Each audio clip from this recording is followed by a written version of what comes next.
Esta noche el tema que vamos a estar compartiendo con ustedes es nuevas rutas y protocolos del DESE. Este tema va a estar a cargo de la máster Brenda Fuentes, quien es licenciada en Ciencias de la Educación, tiene un diplomado en Pedagogía y es especialista en proyectos educativos. Ha obtenido un máster en Psicología Educativa y actualmente está por culminar su doctorado en la Universidad Nacional de Rosario, en Argentina.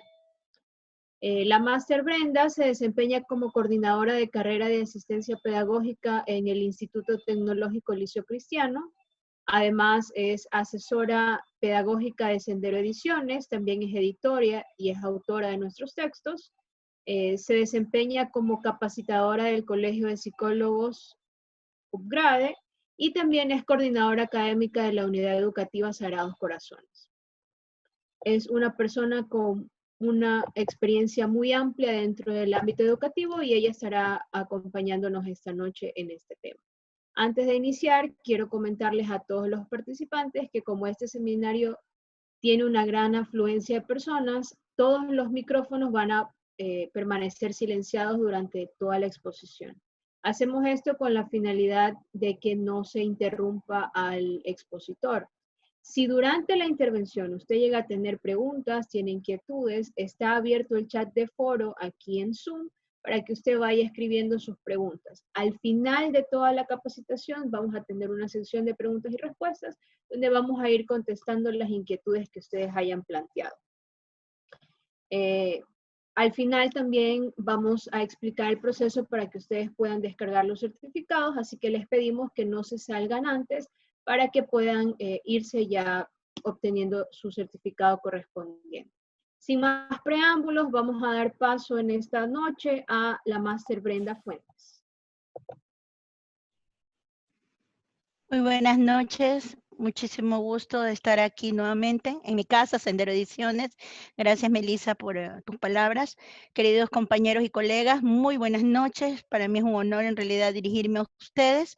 El día de hoy vamos a socializar y vamos a conversar un poco acerca de las nuevas rutas y protocolos, que no son tan nuevas porque en realidad se las socializó en marzo, pero se lo hizo solamente en los distritos educativos y en territorio para las escuelas fiscales. La mayoría de los fiscales recibieron esta inducción, solamente el departamento del DESE.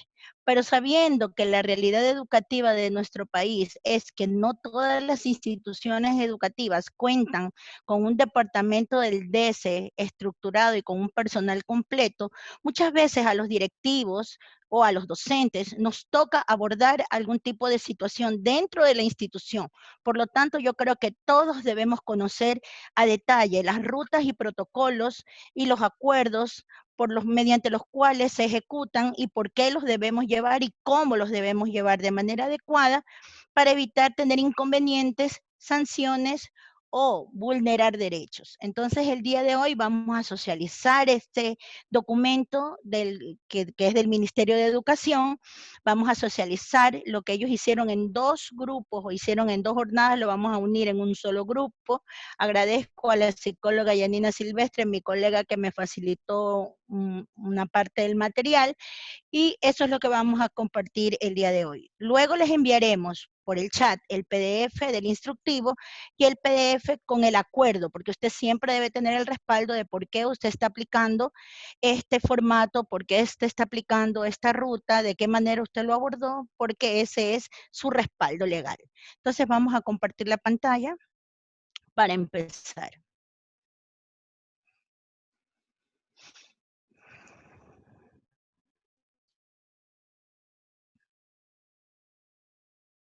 Muy bien. Según memorándum del 30 de marzo de este año 2020, se pide a todos los distritos educativos, en especial a la zona 8 y a todos sus distritos, se socialice el instructivo de protocolos y rutas de actuación frente a situaciones de violencia que existen dentro o se cometen dentro del sistema educativo. Esto no es recién elaborado. Esta orden salió en el mes de enero mediante el acuerdo 001A del 2020. La ministra de Educación solicita en planta central que se revisen las rutas y protocolos de las situaciones de violencia en el sector educativo y que por favor se las reelaboren o se las reprogramen y se las establezcan de una manera clara. Pero debido al plan de emergencia COVID-19 y debido a la emergencia sanitaria que estamos viviendo, esto no había sido socializado. Entonces se emite un nuevo memorándum con fecha 30 de marzo, es el 038M del 2020, y mediante este se ejecuta la socialización de lo que vamos a compartir el día de hoy.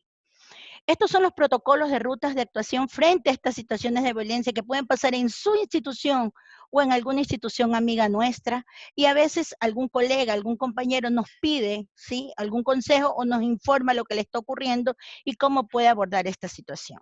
Vamos a verlo en 7 pasos. Tienen la información general, que es la parte legal, el desarrollo conceptual, para identificar los términos que debemos manejar de manera adecuada, el desarrollo de la norma, cómo lo debemos aplicar, cómo se realiza el ciclo de protección integral, los protocolos y rutas de actuación frente a los diferentes tipos de violencia que se pueden presentar, anexos técnicos, y tenemos los formatos del informe, el plan de acompañamiento y otros instrumentos que son muy importantes para nosotros, incluyendo las rutas que vienen de diferentes colores, que deben ser impresas y publicadas en la cartelera institucional.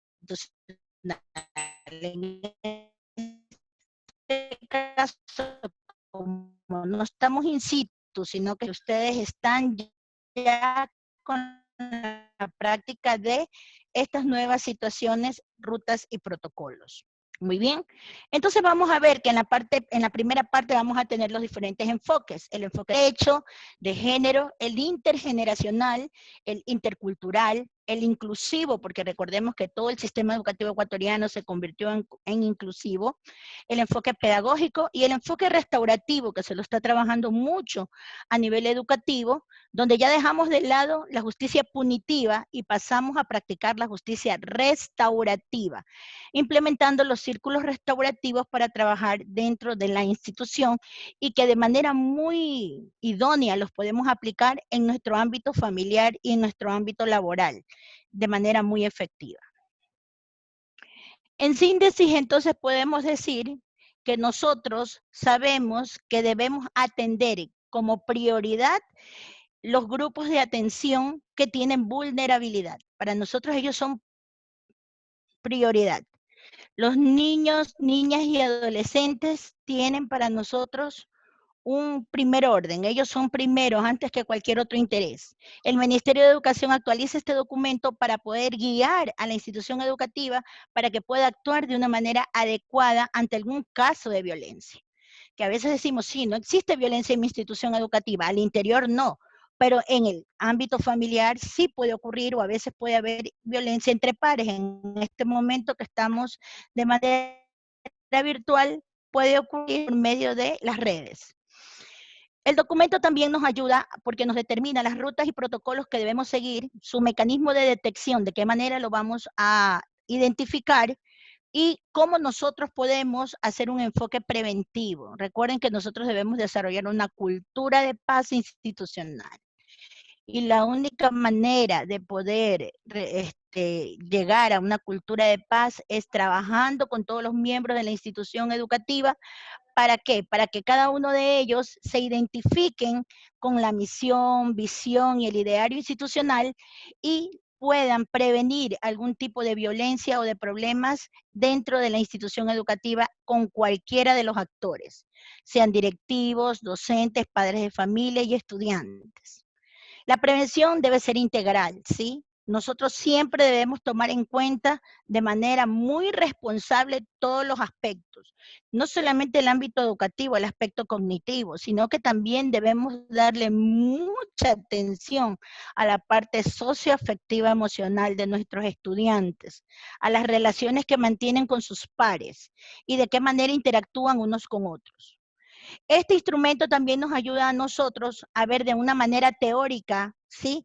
¿Cómo se puede categorizar la violencia? A veces creemos que la violencia es de un solo tipo o es una sola, o creemos que solo violencia es un golpe o una agresión física, pero la violencia tiene muchas formas de manifestarse y es importante que nosotros las detectemos a tiempo para evitar que los chicos, los niños y los jóvenes caigan en situaciones de riesgo. Los protocolos también que nos sirven para educarnos. ¿En qué sentido? Porque nos dicen de qué manera debemos actuar y abordar la situación. Sí, muchas veces nosotros queremos hacerlo mejor y por hacerlo mejor podemos cometer un error. Entonces, si conocemos detenidamente la ruta, paso a paso, vamos a evitar cometer errores, vamos a evitar revictimizar a alguien, vamos a evitar daños, ¿sí? Daños a dañar a otros que no tienen nada que ver con el problema que estamos viviendo. Entonces, la ruta nos va a permitir, es el camino que nos permite trabajar de una manera ordenada y evitar cometer errores. También este documento nos ayuda a que todos, estudiantes, familiares, equipo docente y directivo, ante un caso de violencia que ya ha sido detectado, ¿sí?, brinde un verdadero acompañamiento efectivo, donde la protección sea integral y no exista revictimización. Eso es lo que nosotros queremos lograr mediante la socialización de este documento. ¿A quién va dirigido? Este documento va dirigido a todas las instituciones educativas del país, fiscales, fiscomisionales y particulares, de todos los niveles, tanto de los centros de educación inicial hasta los colegios con bachillerato, las escuelas completas, escuelas del milenio y todas las instituciones educativas dentro del país que están en el Sistema Nacional de Educación registradas. También es importante que nosotros sepamos que se extiende este programa y tiene cobertura también a los programas especializados de inclusión, también a la modalidad de educación domiciliaria o maestros itinerantes que se llaman, aquellos que asisten a los alumnos en casa cuando están imposibilitados de moverse, a la educación hospitalaria y a todas aquellas modalidades que brinda el ministerio, como son la a distancia, la semipresencial, la oferta educativa extraordinaria y todos los programas educativos que genera el Ministerio de Educación. También nos ayuda para que nosotros, como equipo de profesionales del DESE y docentes, todos nos involucremos en este tipo de rutas y que sepamos cómo debemos actuar, tanto el personal administrativo, docente y también el personal de apoyo de la institución educativa, porque forman parte de la comunidad.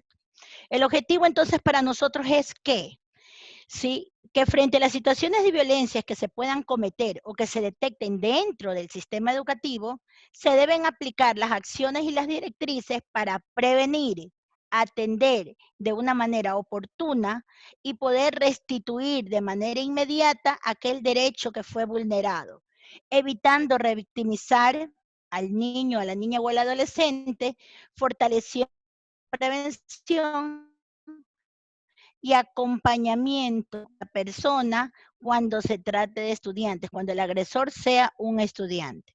¿Sí? Entonces, eso lo debemos tener muy claro, cuál es el objetivo de este instructivo y cuáles son los lineamientos que nos da y que debemos seguir.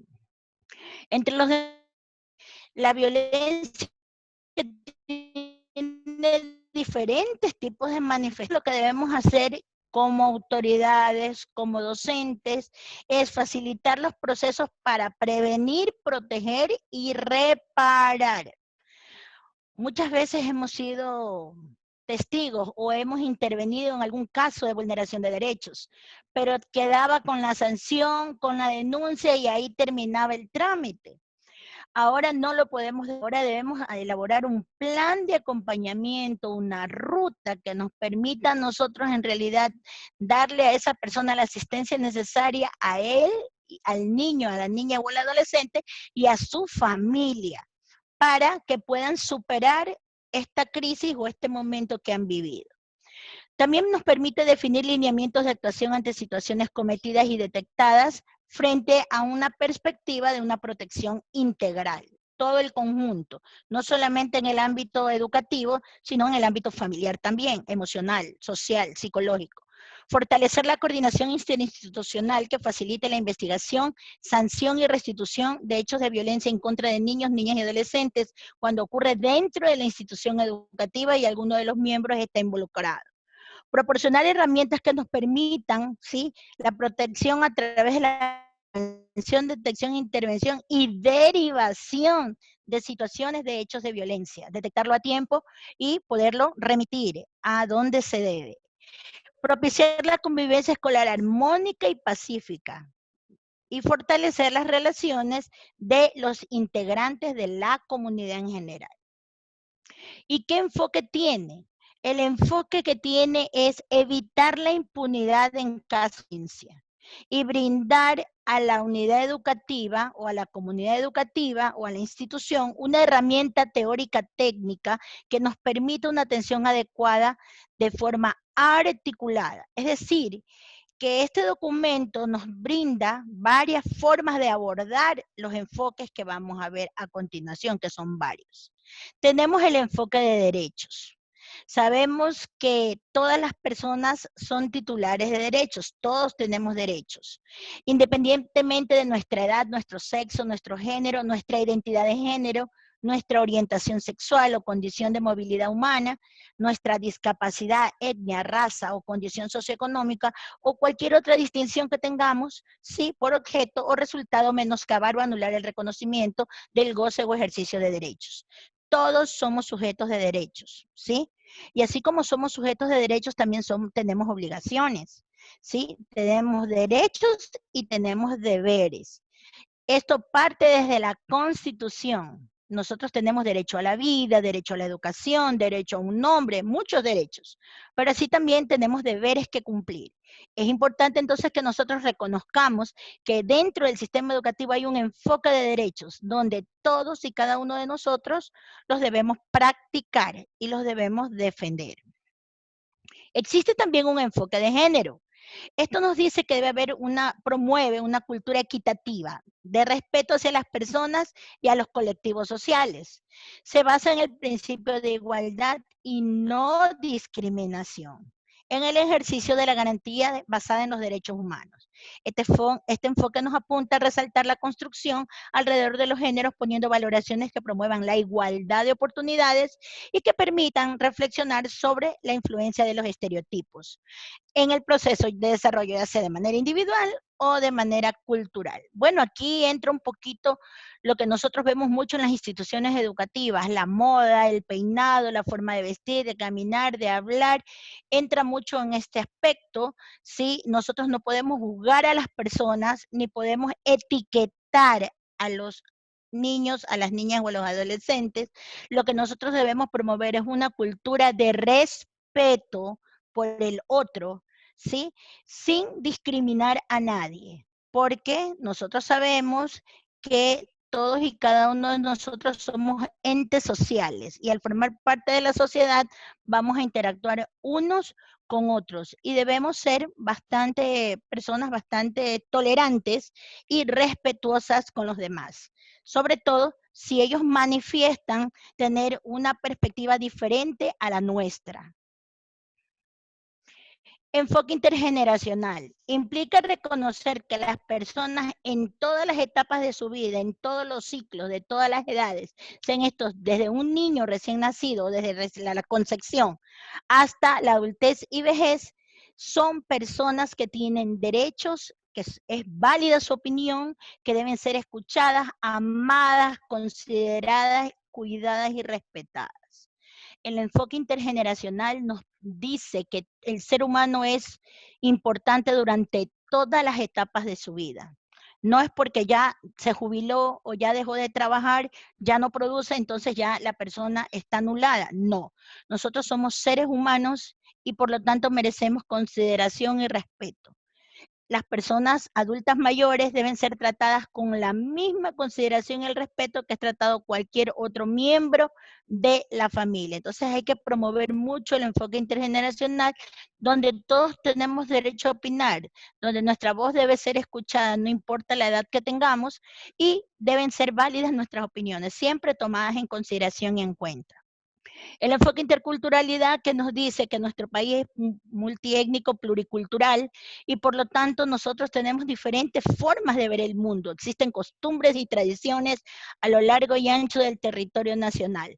Entonces nosotros debemos identificar lo que expresan los diferentes dialectos y lenguas, lo que son las costumbres, lo que es la vestimenta, sus códigos, sus propias formas de ser y su identidad. No burlarnos de aquello, ni usar algún tipo de expresarnos de manera despectiva sobre algún grupo étnico o cultural. Porque todos somos ecuatorianos, todos estamos cobijados bajo el mismo cielo y pertenecemos al mismo territorio. Nuestra identidad es ecuatoriana y lo que hay que fortalecer es eso, el amor por lo nuestro, el amor por la patria y dejar de lado la alienación cultural que está muy presente en niños y jóvenes debido a la música, debido a la moda y todo lo que está a nuestro alrededor. Entonces, vamos a ver que el mundo tiene diferentes formas de manifestarse y nuestra cultura en Ecuador es diversa, hermosa y muy rica.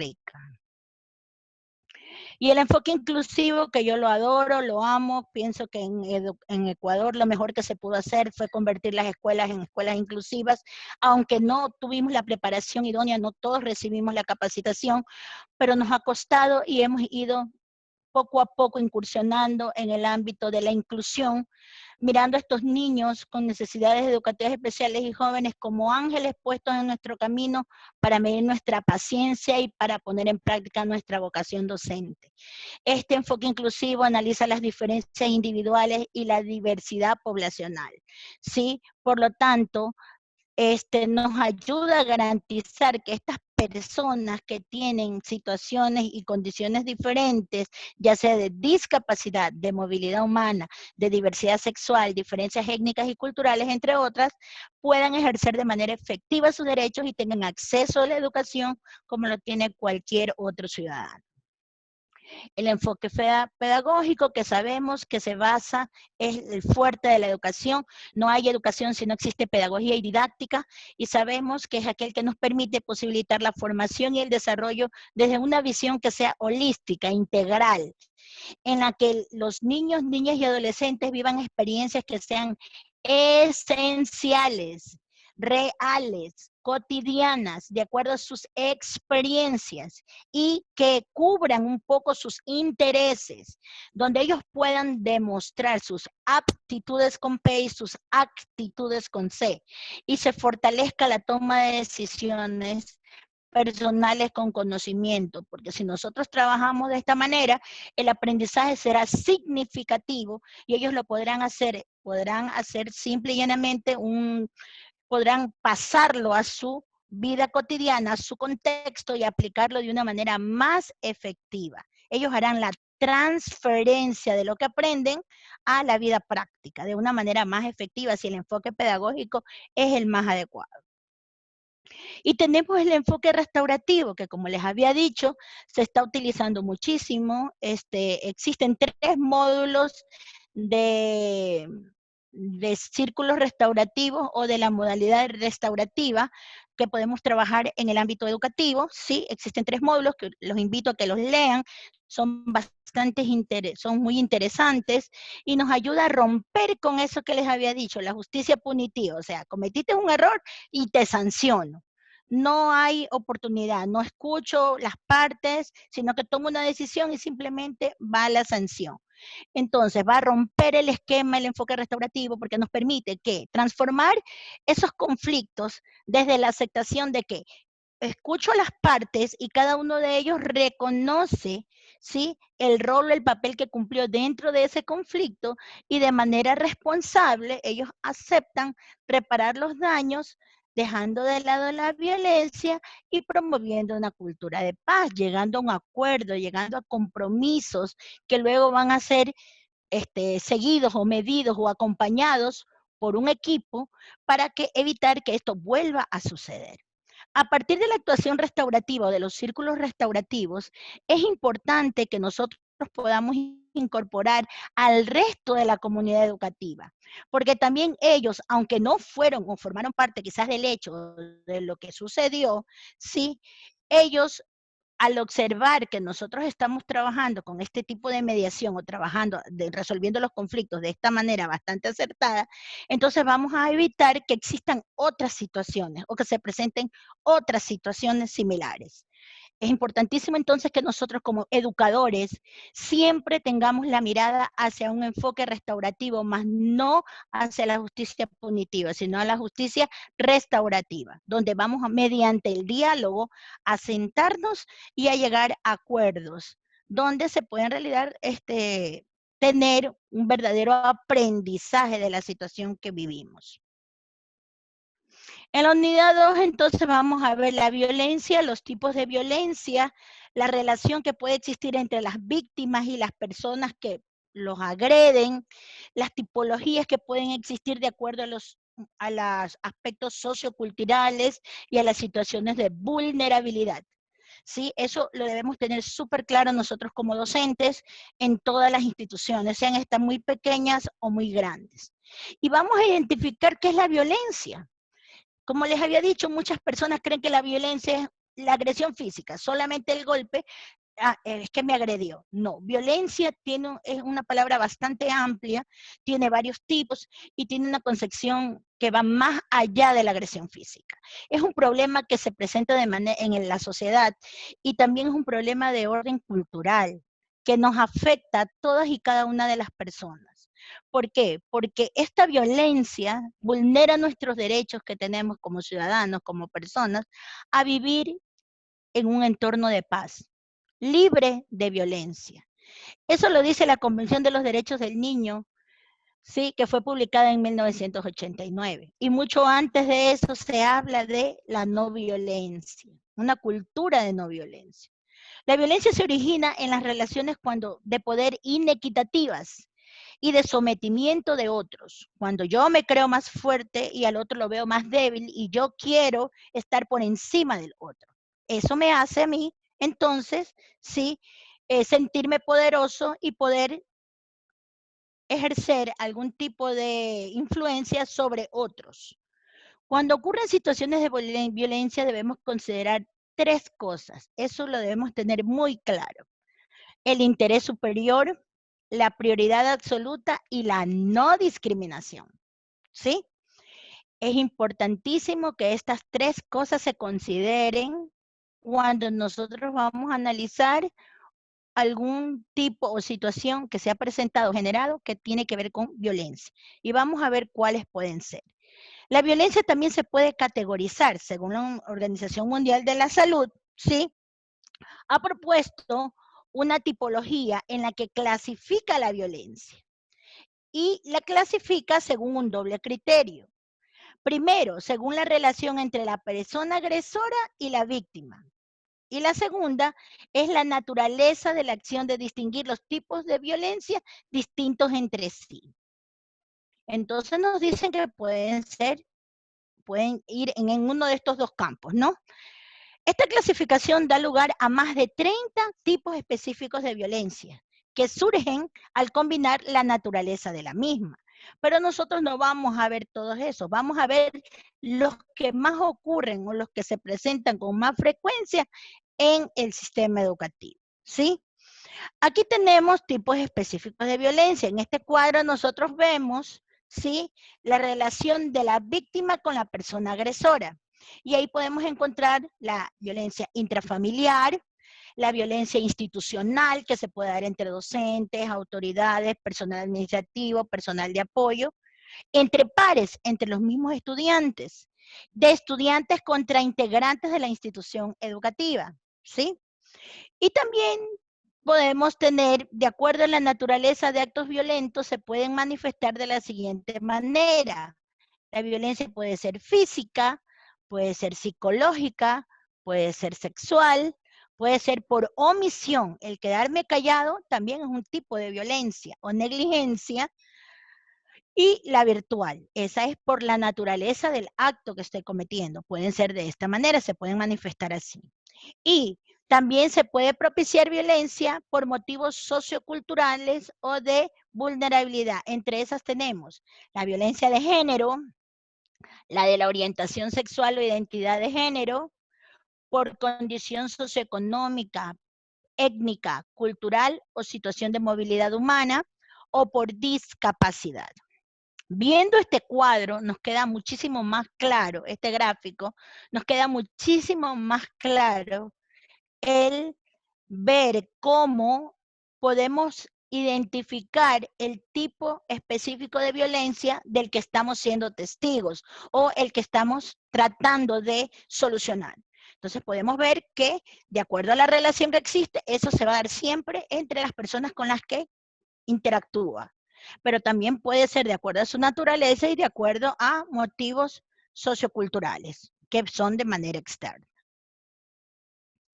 Entonces vamos a ver la categorización de la violencia, su tipología y las tipologías según cada una de ellas. Vamos a ver según su manifestación. Según la manifestación, la violencia podría ser física, psicológica, sexual, por omisión o negligencia o virtual. Es lo que más se puede dar en el ámbito educativo. Y la violencia física se puede manifestar a través de golpes, puñetazos, patadas, pellizcos, una bofetada o cachetada, torceduras, empujones, fracturas, intento de ahogamiento, agresiones con objetos contundentes, navajas, cuchillos, armas blancas, castigos físicos, aunque no se califiquen como severos, sujeción, provocación de mutilaciones o deformaciones, quemaduras, corte de cabello, ingestión forzada de drogas o de bebidas alcohólicas, entre otras agresiones. ¿Sí? ¿Qué es entonces para nosotros en el ámbito educativo la violencia física? Es todo acto que produce daño o sufrimiento físico, dolor o muerte, así como cualquier otra forma de maltrato o agresión. Los castigos corporales que afecten a la integridad física, provocando o no lesiones. Hay niños que usted los quiere, le dice, sácate el abrigo, y el niño, ay, le dice, usted no lo puede tocar porque el niño le duele el brazo. Entonces le dice, ¿qué te pasó? Me caí. Pero en realidad cuando el niño se saca el abrigo solo y usted lo observa porque su camiseta es corta, se da cuenta que tiene marcado porque le han golpeado con un cable y debido a eso es el dolor y él no puede mover mucho el brazo. Entonces ahí sí queda una lesión, ahí sí hay una huella, ahí sí hay una evidencia. Eso es violencia física, ¿sí? O cuando el niño llega a la escuela con el ojo verde, morado, la frente raspada con un gran chibolo, y ¿qué te pasó? Me caí.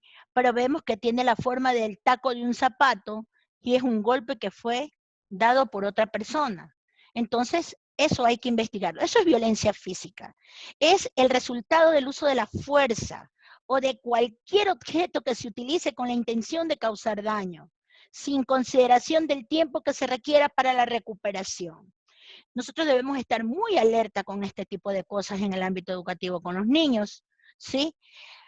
Niños que constantemente se fracturan y que no tienen ningún antecedente que tengan algún problema de huesos o un problema de salud, pero que constantemente presenta fracturas en los dedos, en las manos, viene con la mano quemada. ¿Por qué? ¿Qué pasó? ¿Te quemaste? ¿Entraste a la cocina? No, es que cogí 10 centavos para un helado y me quemó la mano mi tía. Entonces, este tipo de cosas nosotros debemos tenerlas muy presentes porque ocurren. Dependiendo de dónde se encuentre ubicada nuestra institución educativa, también existen sectores y sectores. Y debemos estar muy pendientes de los niños que están bajo nuestro cuidado. Sobre todo si presentan alguna novedad de violencia física, que muchas veces sí se lo puede evidenciar porque por lo general la agresión siempre va a dejar una huella, un golpe, un morado, un raspado, alguna herida, algo que evidencie que ocurrió. La violencia psicológica es aquella que se ve muchísimo en el ámbito educativo. Nosotros tenemos muchos niños que aunque no manifiestan tener problemas en casa, se notan tristes. O que a veces les enseñamos algo, o los invitamos a participar en una actividad y él dice, es que yo no puedo. La verdad es que a mí yo no sé, yo no puedo. Entonces se muestran con limitaciones y manejan un lenguaje negativo, pesimista, porque quizás ellos son víctimas de maltrato verbal. de insultos, de ofensas que los descalifican y le dice, cállate que no te quiero escuchar. Gritos, apodos, burlas, comentarios peyorativos o discriminatorios, sarcasmos, burlas y etiquetamientos, ¿no? Es que tú no eres como tu hermano, así que ni digas nada, ni opines. Ese tipo de afirmaciones negativas se graban en los estudiantes y el chico en algún momento, el niño, la niña o el adolescente lo manifiesta y lo verbaliza. A ese tipo de comentarios nosotros como docentes debemos prestarle mucho oído, porque ahí tenemos un caso de violencia psicológica, donde nosotros debemos trabajar mucho con ese estudiante. ¿Para qué? Para que se sienta bien con él mismo, se sienta capaz y cambiar ese discurso negativo por palabras o refuerzos positivos que le permitan a él sentirse fuerte y capaz de realizar las cosas, cumplir metas y tener sueños. El maltrato emocional produce discriminación, exclusión.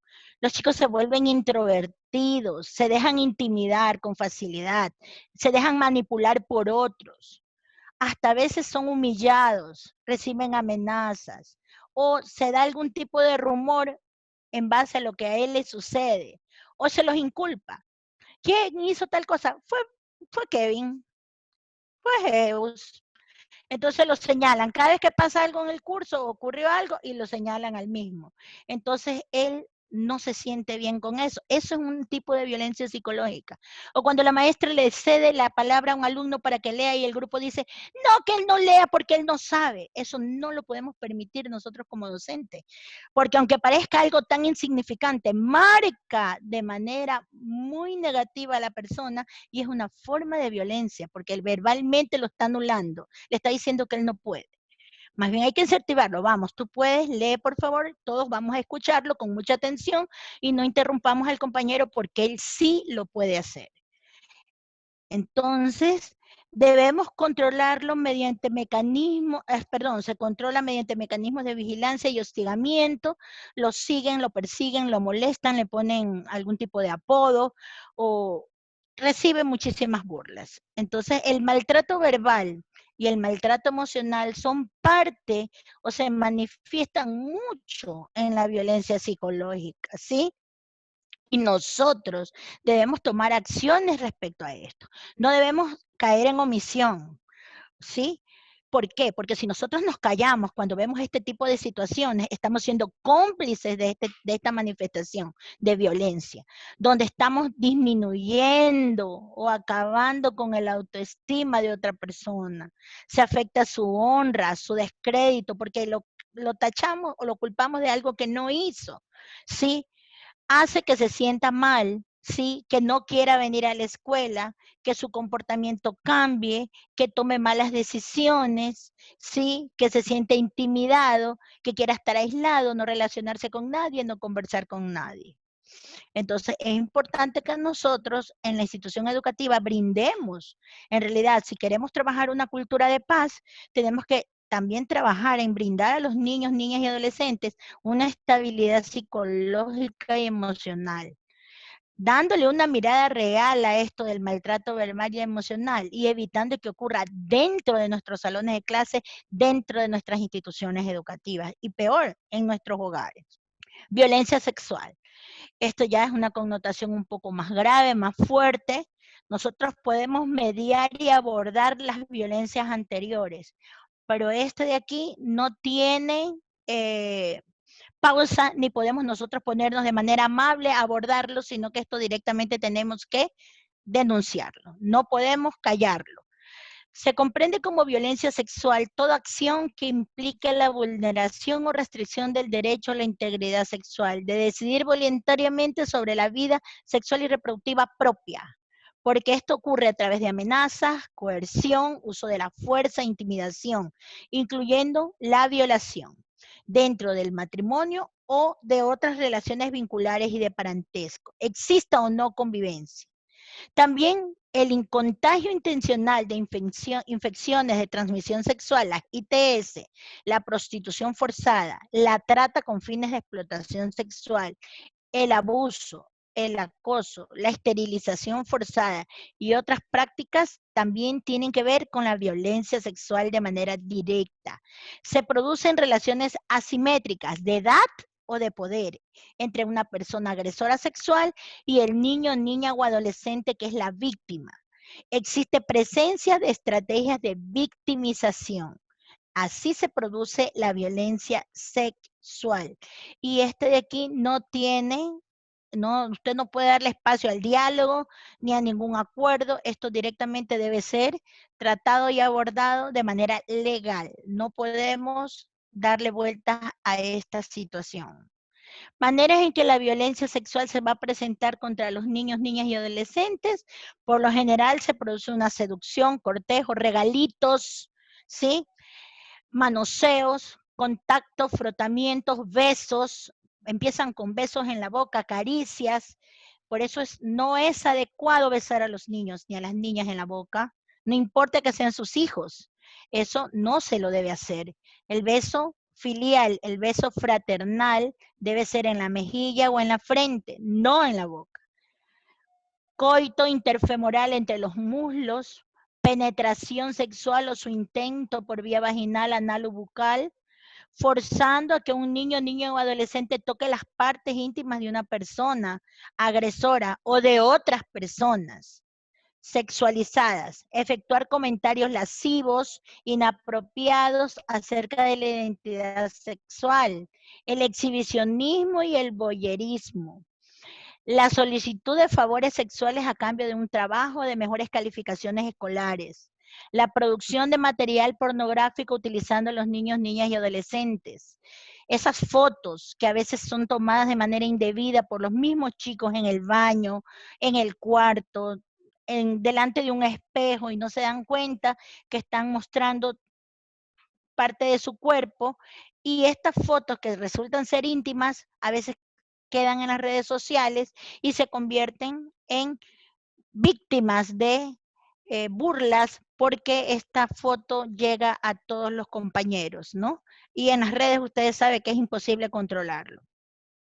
Facilitando o exponiendo la pornografía de los niños, disfrazándola como educación sexual, contacto con un niño, niña o adolescente vía internet por redes con propósitos sexuales, ya mensajes de connotación comprometedores que no tienen que venir de un adulto hacia un menor, solicitando, llevando encuentros con finalidad sexual dentro o fuera de la institución educativa, propuestas indeseables usando medios electrónicos, redes sociales, internet, teléfono, comentándole la foto que subió en su perfil o algún tipo de actividad que publicó y hace un comentario inadecuado de un adulto hacia un menor, contando intimidades sexuales a los niños, usando palabras eróticas o realizando propuestas indecorosas verbales, haciendo comentarios de índole sexual respecto a su cuerpo, a su apariencia de niño, niña o adolescente.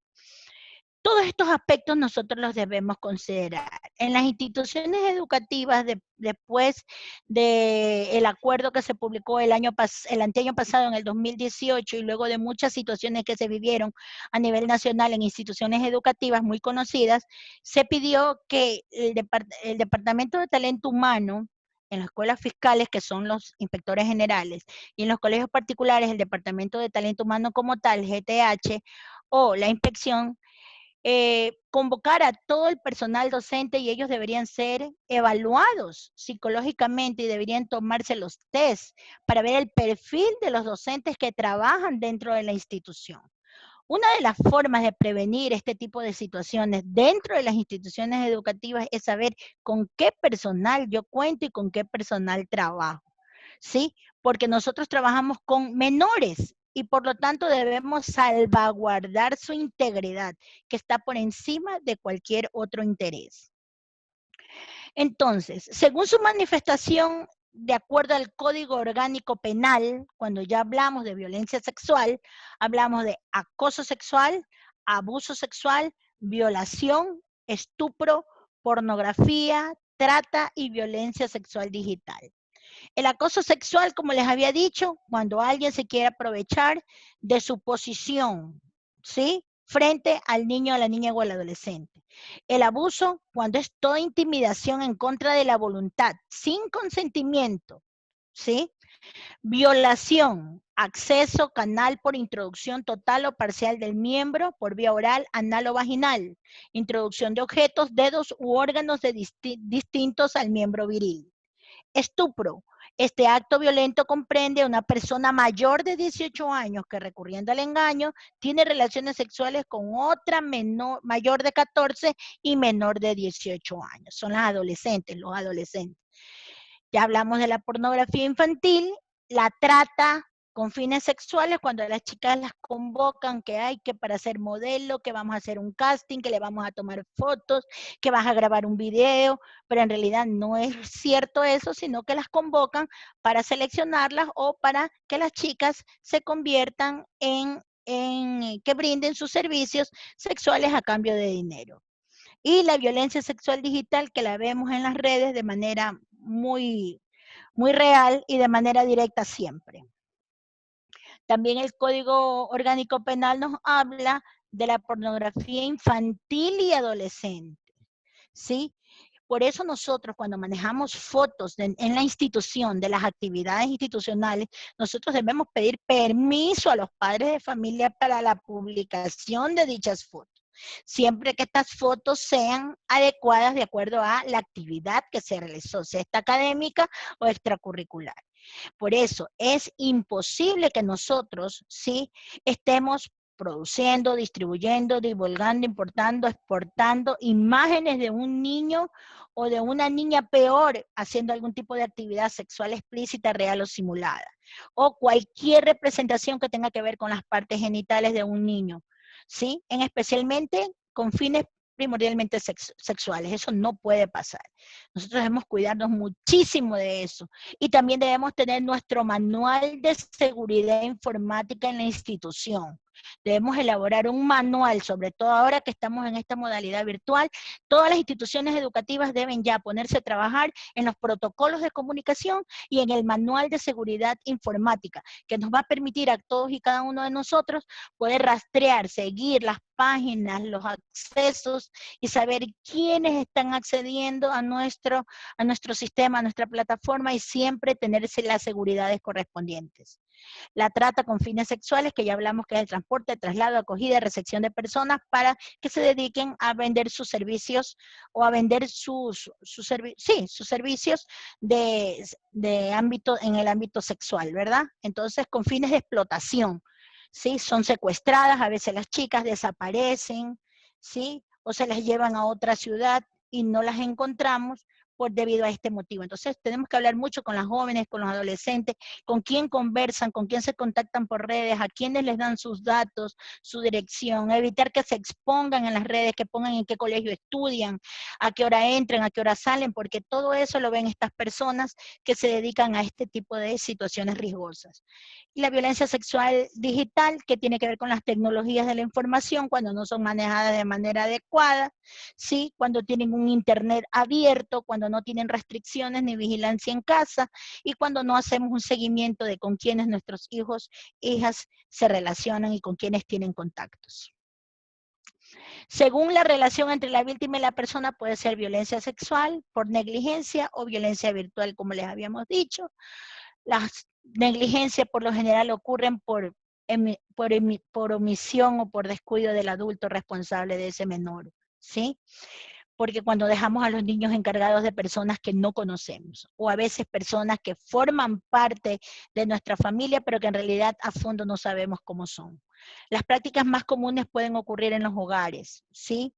Y también en las instituciones educativas, cuando la práctica pedagógica no es adecuada y cuando no se cumplieron con los procedimientos establecidos para la selección del personal que le va a brindar un servicio educativo a los estudiantes, por el bienestar de ellos. Eso es importantísimo, ¿sí?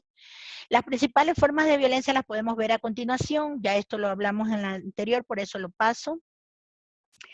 Hacia los niños, niñas y adolescentes en los hogares, cuando hay ausencia de protección y cuidado de sus necesidades básicas.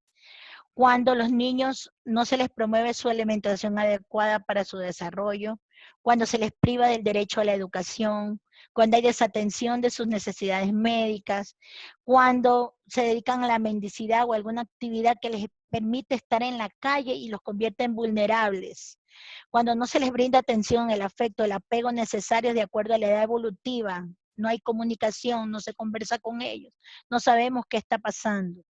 Y la omisión del deber de denuncia ante una vulneración de derechos y el cumplimiento de medidas de protección y restitución. Muchas familias a veces se enteran de que el niño ha sido víctima de violencia, pero sin embargo la familia no denuncia la situación y esto se convierte ya en una crisis familiar y conviven con esta situación y el niño se convierte en una víctima constante del agresor.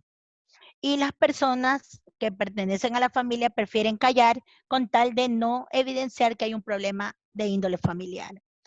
También en las instituciones educativas pueden haber prácticas negligentes como en casa, cuando hay falta de acompañamiento y supervisión en la parte académica, cuando los estudiantes que tienen necesidades educativas especiales no reciben la atención adecuada, también pueden ser víctimas de algún tipo de abuso porque son muy cariñosos. Los niños Down son muy cariñosos, muy expresivos, te abrazan, te cogen, te besan.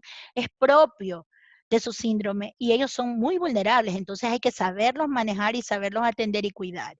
La omisión frente a las necesidades de atención de los estudiantes, el ver algún tipo de violencia y no hacer nada o no actuar frente a eso, el incumplimiento de medidas de protección en el caso de que detectemos un caso y restituir sus derechos, ayudarlos a superar la dificultad, acompañarlos, brindarles apoyo. La inasistencia o impuntualidad del cuerpo docente cuando dejamos a los chicos solos sin supervisión, cualquier cosa puede suceder. La falta de restricción en cuanto a videos y aplicaciones de internet, los que les decía, un manual de seguridad de informática en la institución es muy necesario. La omisión del deber de denuncia ante una vulneración de derechos. Entre las formas de violencia virtual tenemos el pinching, el sextortion, el flaming, el sexting, bueno, el hacking, la pornografía infantil, la trata de imágenes personales, a veces nos hacen los famosos memes, ¿verdad? La captación para trata, el lilicón, el grooming, el ciberacoso. Existen tantas formas ahora en el Internet y con esto de la modalidad virtual nosotros debemos tener muchísimo cuidado con cada una de las actividades y con cada uno de los accesos a las páginas que tenemos. Ya en este momento que tenemos ya 5 semanas de clase, 4 semanas de clase en unos colegios, otros 5, 6, ya hemos podido ser testigos de que en algunas instituciones educativas ya han querido hackear o ingresar a las plataformas para de una u otra manera mostrar imágenes indecorosas. Pero gracias a las seguridades que se implementan, esto se puede evitar y se puede inclusive rastrear de dónde vino el intento. Entonces, por eso les digo, es importante que nosotros estemos en este momento actualizadísimos en lo que tiene que ver con las seguridades a nivel tecnológico. Y de acuerdo a la relación que hay entre la víctima y la persona, oiga, esto se ve siempre. Violencia intrafamiliar, cuando sabemos que es por cualquier miembro de la familia, papá, mamá, abuelos, tíos, hermanos, primos, ¿sí? Ocurre. Violencia institucional, cuando alguna persona, ya sea de una institución pública, privada o fiscomisional, ¿sí? Ejerce algún tipo de fuerza o de poder frente a un niño, niña o adolescente, algo que ya no está permitido en la actualidad, porque como les decía, estamos promoviendo una cultura restaurativa, donde ahora trabajamos mediante la mediación y el diálogo para poder resolver conflictos y no llegar a la violencia. Violencia entre estudiantes y pares, las relaciones entre estudiantes que pueden ser igualitarias, pero que en realidad vemos que siempre va a haber diferencias y siempre va a haber problemas entre los chicos. El caso extremo ya de violencia entre estudiantes se presenta ya cuando en las instituciones puede ocurrir entre pandillas que pueden haber inmersas en la institución o cuando ya existe un caso ya de acoso escolar que está identificado. violencia de estudiantes a familiares o representantes legales, cuando los padres, o cuando la comunidad en sí, o cuando entre compañeros, o cuando entre autoridad docente no existe una convivencia armónica, y quizás a veces las dificultades que se presentan no se las arregla de la manera adecuada, y no se las hace en el lugar y en el momento adecuado, sino que se lo hace frente a otras personas, y esto de manera visible nos afecta a nosotros como institución y afecta a la convivencia educativa. Siempre hay que mediar, solucionar los problemas, aprender a escuchar, tener una escucha activa y tener una comunicación asertiva que nos permita llegar a los otros y solucionar problemas de manera idónea. Y sabemos que en la violencia entre pares tenemos el famoso bullying, los insultos, las palabras, daño a la propiedad, si sales del salón te va a hacer la mochila en el tacho de la basura, escondo sus pertenencias, ¿verdad? Y otros tipos de situaciones que pueden existir, ¿no? Aquí tenemos un conflicto, una situación de violencia, y ¿qué es el acoso escolar? Cuando pasa, cómo se puede presentar. Nosotros lo vemos siempre, lo hemos escuchado. Lo importante es no verlo y escucharlo, sino intervenir, abordar la situación y delegarla. Si tenemos un departamento del DS, esto va directamente al DS, ¿sí? Si lo hizo el inspector deriva al DS con su respectivo informe. Recuerde que todo debe tener una evidencia y todo debe cumplir un ciclo y un protocolo y un lineamiento. Si no tenemos evidencias, no podemos abordar a los estudiantes. Cuando venga el padre de familia, yo debo tener el respaldo del informe para poderme dirigir a ellos.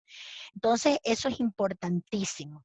Cuando no hemos escuchado decirle a un compañero a otra fea o feo o tonto, entonces esto no podemos pasarlo por alto, debemos abordarlo y tratar de solucionarlo de la manera más adecuada. Si vemos que la situación es general, se trabaja con todo el curso.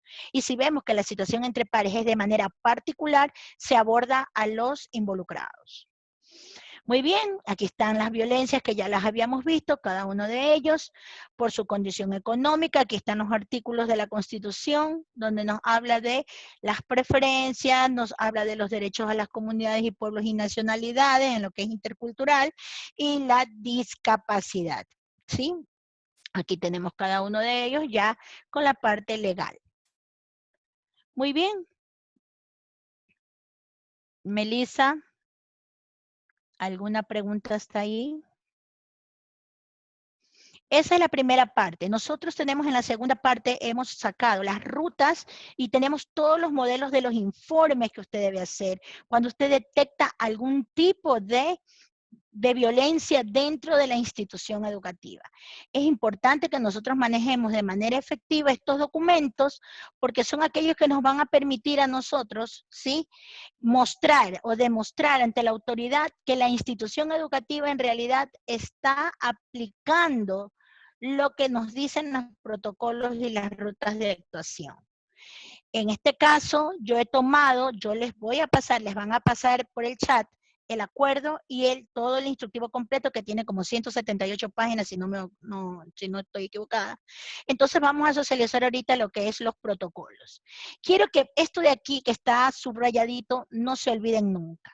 Si usted tiene conocimiento de una situación de violencia sexual, remítase al protocolo de actuación ante casos de violencia sexual, remitida o detectada en el ámbito educativo. ¿Sabía usted que una persona que ha sido víctima de violencia sexual nunca es culpable de lo sucedido? En la mayoría de los casos de violencia sexual, quien agrede es una persona conocida y cercana a los niños, niñas y adolescentes. Rara vez es un desconocido. También debemos tener en cuenta que las víctimas de violencia sexual tienen derecho a que se respete su intimidad y la de su familia. Debemos manejar la confidencialidad con este tipo de casos. Por tanto, no se deben difundir datos personales y hay que precautelar la privacidad. Está prohibida la divulgación de información de niños, niñas y adolescentes víctimas de violencia sexual. Recordemos que no es algo natural, solo se produce cuando existen desigualdades en las relaciones de nosotros las detectemos porque si no esto es como una bola de nieve, no va a poder detenerlo. El sistema de protección respalda a las personas que cumplen con el deber de denunciar la violencia contra niños, niñas y adolescentes. En la actualidad sí.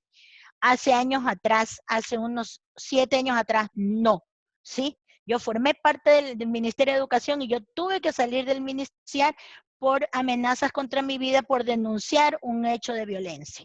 Entonces, tuve que renunciar porque no me daban garantías. En la actualidad sí nos dan garantías. Cuando usted denuncia algún hecho, sí existe el respaldo y sí existen las debidas precauciones para quienes lo hacen, ¿sí? La Defensoría Pública, la Defensoría del Pueblo y las organizaciones de la sociedad civil pueden brindarle asesoría y acompañamiento legal. Ahora sí es efectivo, incluso dentro de los distritos y también por parte de la zonal.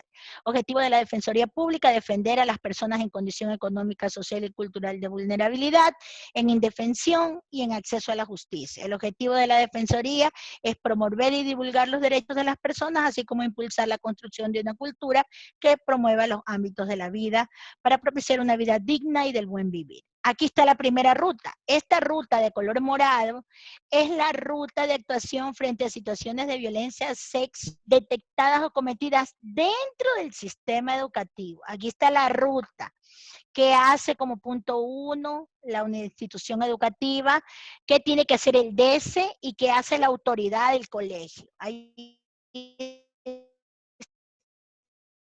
está en 3 puntos en la parte de la educativa, el DS y la autoridad educativa. Y aquí está la ruta que debemos cumplir para es la primera ruta de color morado. La segunda ruta tiene que ver ante casos de violencia intrafamiliar. Otra vez, esta ruta nace ¿en dónde? Nace en la institución educativa, donde yo detecto este tipo de violencia física o psicológica o algún tipo de negligencia que yo observe. Este, que es el B, y en el C, la autoridad educativa. Está paso a paso lo que debemos hacer para cumplir con la ruta, ¿sí? Listo. Tercera ruta, color amarillo, con un mostaza yo diría, un color, sí. Esta es la ruta para violencia institucional, cuando ocurre al interior de la institución, que puede ser una violencia física, psicológica o de negligencia contra algún niño, niña o adolescente, cometido por alguien que forma parte de la institución educativa, sea un docente, una autoridad, algún personal administrativo o alguien de seguridad o de limpieza. Debemos tener también mucho cuidado con las compañías externas que brindan servicios educativos, a nuestra institución educativa, también como los transportistas. También debemos tener el perfil y todos los datos de las personas que rodean a nuestros estudiantes. Por favor, hay cosas que no las podemos pasar por alto. Ahí viene el DS y la autoridad educativa. Esta es la tercera ruta. Vamos a la número 4. En la cuarta ruta tenemos ante la violencia entre pares, entre estudiantes. Y tiene el mismo proceso. Institución educativa, comunidad educativa, detecto el caso de violencia física o psicológica entre compañeros, entre estudiantes, interviene el DS y la autoridad educativa. Y empieza la ruta. La ruta parte desde ahí, desde la identificación y el informe. Siempre va el informe. Ya vamos a ver los modelos de informe. Esta capacitación está todo completo. Y de color naranja tenemos cuando existe algún tipo de caso, ¿sí?, de violencia, ya sea de estudiantes o de algún miembro de la comunidad educativa, padres, madres, contra un miembro de la institución educativa. Recuerden que en la ley también ahora está tipificado que no podemos faltarle el respeto a la autoridad. Incluso ha habido casos que se han llevado a la justicia donde los padres de familias o el representante ha sido declarado persona no grata en la institución, ¿sí? Y no puede acercarse a la institución y tiene que delegar a otra persona para que represente al estudiante, cuando ya han sido casos extremos. Entonces debemos manejar muy bien esto, no debemos permitir las faltas de respeto, porque así como nosotros les brindamos un servicio educativo de calidad y les damos un acompañamiento y les brindamos un buen servicio, ellos también, nosotros merecemos todo el respeto y el respaldo por parte de ellos que nos confiaron a sus niños y a sus jóvenes. Ahí están las 5 rutas. Y aquí está la ruta de actuación general en casos de violencia, y están los 4, violencia sexual, intrafamiliar, violencia hacia las personas de la comunidad educativa y violencia entre pares, ¿sí? Ahí están los 4. Y ahora tenemos el formato para el informe de reporte de hecho de violencia. Usted observa el hecho de violencia, ya vimos cuáles pueden ser, usted llena este informe. Aquí está detallado, es actualizado, es el último, usted le pone el logotipo de la institución educativa, le pone su membrete para que sepa de qué institución lo está remitiendo, ¿sí? Tiene todo, hasta las firmas y las respectivas observaciones. Y también recuerde que siempre debe tener el respaldo de la LOEI, debe tener siempre la ley de discapacidades a mano, el código de la niñez y adolescencia, debe tener todo lo que tiene que ver con la parte legal, por si nos toca hacer un informe técnico y debemos en el antecedente mencionar estos artículos que les estoy mencionando. Formato para elaborar el informe de hecho de violencia EBGJA. ETJA. Educación básica para jóvenes y adultos. Les cuento que han habido muchas novedades en este tipo de programa que brinda el Ministerio de Educación. Y debido a que se han dado situaciones de esta índole en este programa, ahora se ha también emitido el formato para elaborar el informe de hecho de violencia de este nivel, ¿sí? O de esta modalidad que está brindando el Ministerio de Educación para que todas las personas tengan acceso a terminar sus estudios y tener un título, ¿no? Entonces aquí está para ellos el formato. Formato para elaborar la ficha de detección en casos de vulneración de derechos del formato anterior. O sea, va junto con el anterior, el número 2. Aquí está cómo lo va a identificar, ¿sí? Cómo usted puede darse cuenta de lo que está pasando, medidas adoptadas por el docente, qué hizo el docente, cómo intervino, a detalle, qué observa y lo tiene que ir marcando en cada casillerito. Recuerde, no debemos tipificar la situación de violencia, porque eso es responsabilidad de la Fiscalía del Estado. Debemos evitar la revictimización y bajo ningún concepto debemos poner en evidencia o en riesgo el interés de los niños y de los adolescentes. Debemos tener un espacio apropiado, así como cuando hacemos el círculo restaurativo, debe ser un espacio donde nadie nos interrumpa, donde nadie escuche, donde no hayan personas ajenas a la situación, donde se trabaje de manera reservada, y se maneje con confidencialidad. Garantizar el respeto a los contenidos que expresa la víctima. Si el niño ya da su versión, no puede ser interrogado más de una vez, ni puede pedírsele la versión nuevamente en la institución educativa. La persona que escuchó la primera versión lo debe plasmar en un informe de manera detallada. No pueden abordar más de una vez al menor, por favor. Aplicar la escucha activa, mantener una actitud abierta, no criticar, ni juzgar, ni emitir criterios o prejuicios o actitudes discriminatorias cuando escuche el caso. Este informe no reemplaza el plan de acompañamiento, este informe solamente es para poner en evidencia la situación que usted percibió o para que ustedes puedan trabajar con ellos, ¿sí? Y ofrecer solo lo que usted puede cumplir. Recordemos que nosotros no podemos, nosotros como institución educativa, teniendo psicólogos clínicos y psicólogos educativos, no le podemos brindar de manera efectiva una terapia a ellos, pero sí les brindamos un acompañamiento y lo derivamos externamente para que de manera externa ellos reciban ese apoyo y nosotros hacer un seguimiento de que esto se esté efectuando de una manera adecuada. Aquí está el formato, ¿sí? Aquí está el formato donde nosotros vamos a ver, ¿sí? Los protocolos y las rutas, ¿sí? Cómo estamos viendo, cómo están trabajando, los factores de riesgo y protección que estamos viendo de acuerdo a lo que ha ocurrido con el estudiante y cómo es su rendimiento académico. Cómo va a ser el acompañamiento, las referencias externas que tenemos, ¿sí? Y cómo se lo va a trabajar. Aquí está la guía para poder elaborar el plan de acompañamiento, ¿sí? Está detalladito y aquí está el formato. Una cosa es el plan y la otra es la ficha de seguimiento. No es lo mismo. Primero elaboramos el plan a detalle, como ustedes dicen, quién va a ejecutarlo, el proceso que van a implementar, qué personas van a recibir el acompañamiento, cuándo inicia y cuándo va a finalizar. O sea, de qué manera ustedes lo van a realizar de manera efectiva. Y por último, tenemos el seguimiento del plan de acompañamiento, que nos ayuda a ver si el acompañamiento legal, quién lo va a abordar, quién va a estar en la parte psicológica, quién va a brindarle apoyo psicológico a los familiares o a las víctimas, y el apoyo psicológico, si fuera en el caso dentro de la institución educativa, cómo también se lo va a llevar o a manejar.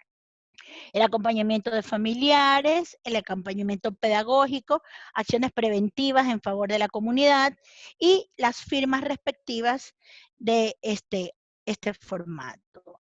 Hasta ahí, queridos compañeros y colegas, un poco el resumen de todo el libro de 178 páginas que tiene sobre las nuevas rutas y protocolos con respecto a violencia escolar. Recordemos que en el anterior acuerdo salieron las rutas y protocolos que eran para la inasistencia a clases, para la no entrega de tareas y los demás aspectos. Pero sabemos que el plan COVID-19 vino a reemplazar todo eso, debido a que ahora la nota va a estar plasmada mediante un portafolio. Los estudiantes igual van a realizar proyecto escolar y participación estudiantil, pero todos los lineamientos cambiaron. Entonces, nosotros tenemos que estar muy atentos a la violencia en este momento por medio de redes que se está dando, y tenemos que estar muy pendientes de la violencia entre pares, que es la que también se puede dar por este medio, y la violencia física, que se manifiesta por el cambio de conducta o de comportamiento del estudiante, que ha sido muy espontáneo, muy alegre, muy feliz, que de repente se muestra con un cambio de conducta muy notorio, y nosotros lo podemos percibir, aunque no estemos en la institución educativa in situ, pero lo podemos percibir con la forma en cómo él actúa. Melissa, ¿alguna pregunta? Muchísimas gracias, Brenda. A ver.